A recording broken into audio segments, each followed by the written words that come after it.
May we learn together in hope and joy. Please be seated.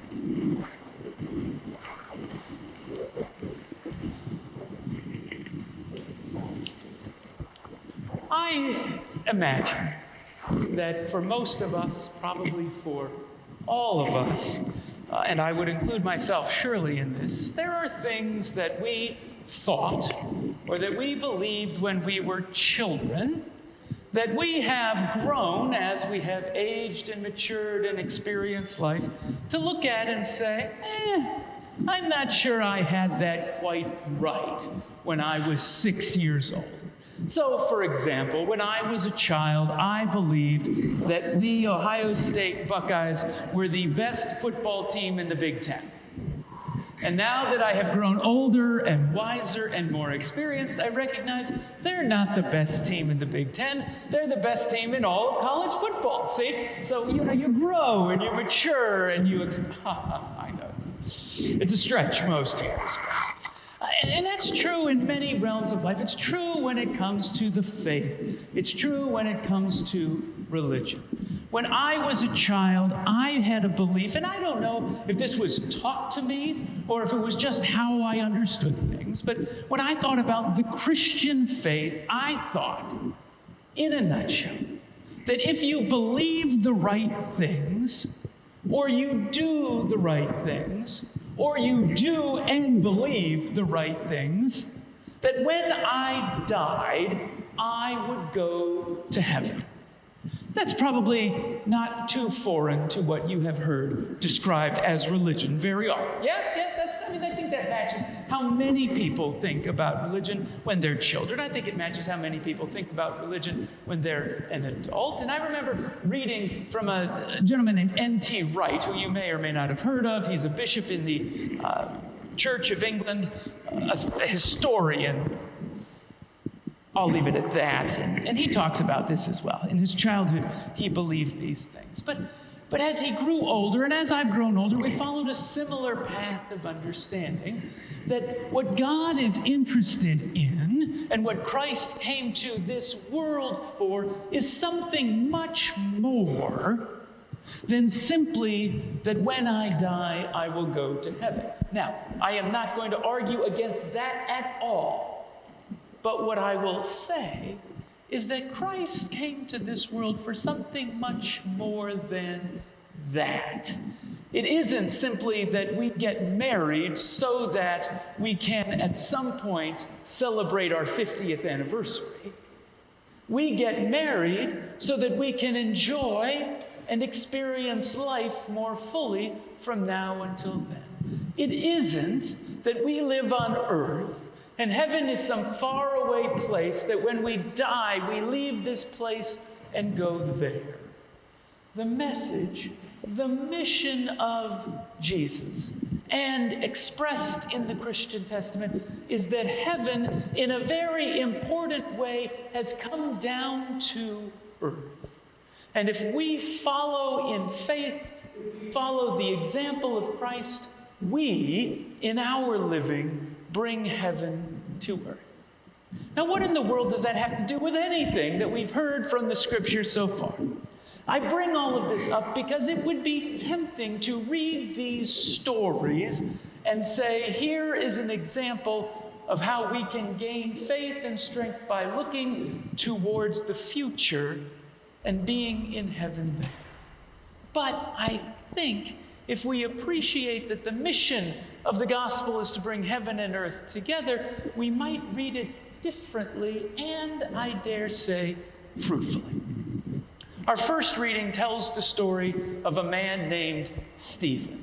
And if you're not familiar with this story, it can be pretty shocking, especially in the little bit of it that we heard today, because it starts off what seems like pretty good, where Stephen looks to heaven and sees God and the Son of Man, that is Christ, at the right hand of God. And you think about that and you think, oh, that sounds pretty nice. I wish maybe I could go on a stroll in nature or take some time to center myself and have a vision of heaven. But in the very next sentence, we're told that Stephen is surrounded by people who cover their ears and rush at him. And they drag him outside of town, and they stone him to death. And it is always a bit of a moment when the last words are, "He died," and our response is, "Thanks be to God." Like, that went downhill very quickly. But we need to understand, I think, the context. Stephen, one of the first deacons of the church, the first martyr of the church, had been in Jerusalem speaking the truth that Christ had taught. And there were religious leaders and teachers who didn't agree with him. And they got into public debates. And Stephen, well, the story is written from Stephen's perspective, so of course Stephen gets the best of them. And they don't like it.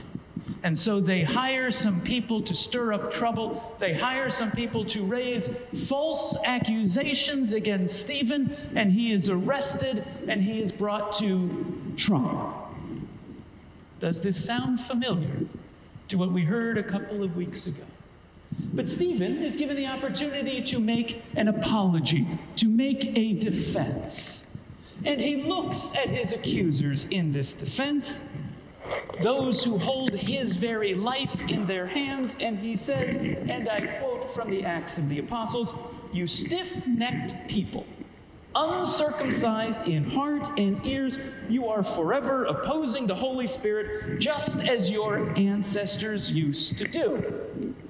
Let me suggest to you that if you are before a group of people and they have your life in your hands, the way to escape that is not to insult them and their mothers and their fathers and all of their ancestors. You stiff-necked, stubborn people. The most important thing for them, keeping Torah as seen in circumcision, Stephen says, you're uncircumcised of heart and ears. You oppose the Spirit of God, and not just you, but all of your ancestors before you. No wonder they were in a rage. He also, in the midst of this, quotes somewhat oddly from the prophet Isaiah and says, "Heaven is my throne." This is God speaking. "Heaven is my throne, and the earth is my footstool." And you wonder, what in the world are you talking about, Stephen? But I think he mentions that, and Luke, or whomever wrote the Acts of the Apostles, includes it because that is exactly what he sees when heaven opens up. It isn't that God is over there and I'm going to make it there one day. It is that God is there just as much as God is here. And with that vision in his mind and in his heart, he is able to look at people who are throwing stones at him with the intent of ending his life, and he prays that they be forgiven. I don't know about you,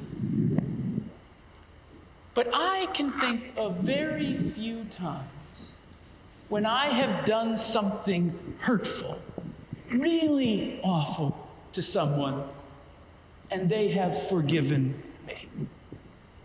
Now, part of that is because there are very few times I've ever done anything awful or hurtful, holy as I am. You can chuckle at that because that's below me. I've done lots of hurtful things. I've done lots of awful things. But very infrequently has someone forgiven me.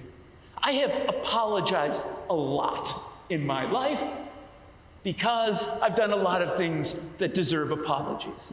And I can think of very few times, almost never, in which I have apologized to someone with the expectation that they are actually going to forgive me. I go into that thinking they're going to receive the apology and they're going to go on their way.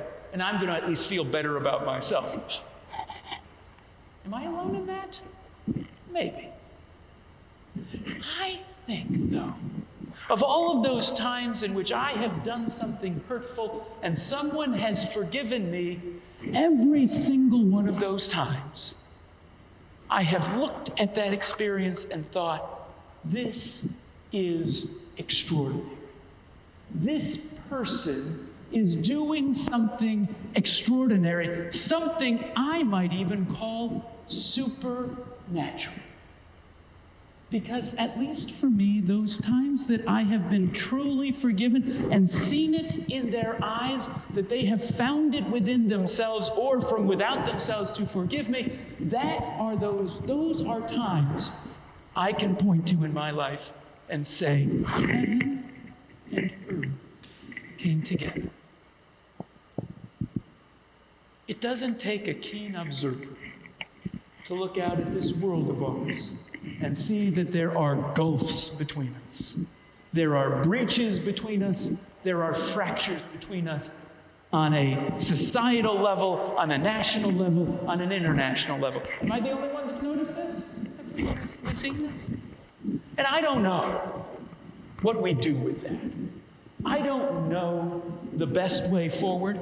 But what I do know is that if we're going to get anywhere together, there's going to be the need for a lot of apologies and a lot of forgiveness. And if there is, the hope is that there is a lot of those times and places that heaven and earth come together. Now, we ought to always be careful.